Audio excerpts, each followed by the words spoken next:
the tank, the reason why it's called the Denny experimental tank is because it was part of a shipyard that was next door to your right, that was owned by William Denny and Brothers, and they built this and they privately owned it and built it in 1883.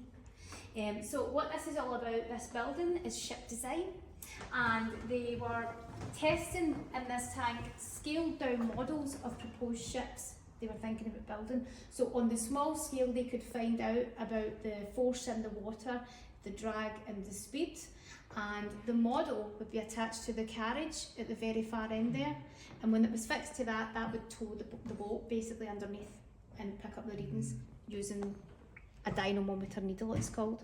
So that's what would pick up the force in the water. If they got the results we were looking for, then they would build on a larger scale. If they didn't, then they could basically start again. But essentially it was obviously a lot cheaper than building the vessel first and not knowing what was actually happening. So that's what the tank's all about. But when they were making models, they made them out of paraffin wax, because once they had tested the model and got the results, they could smash it up, melt it down, use it again, essentially.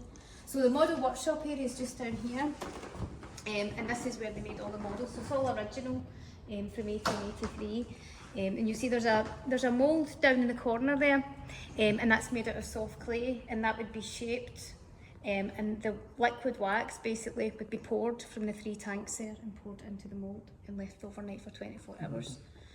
Once that was set and complete, the model had to be shaped, so it was carried via a hoist. See the railings there? It was carried along these railings here and placed in this machine here called the model shaping machine.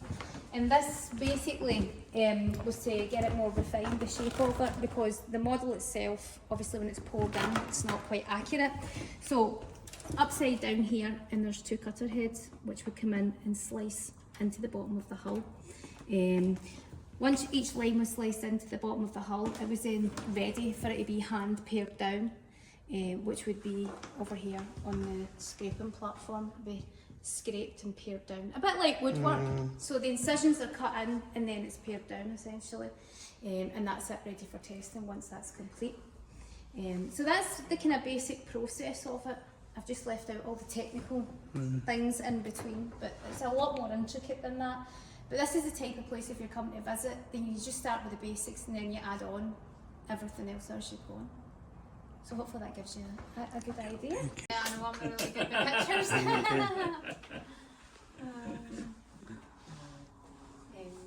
that French TV show in here that was a wreck, so that's really nice.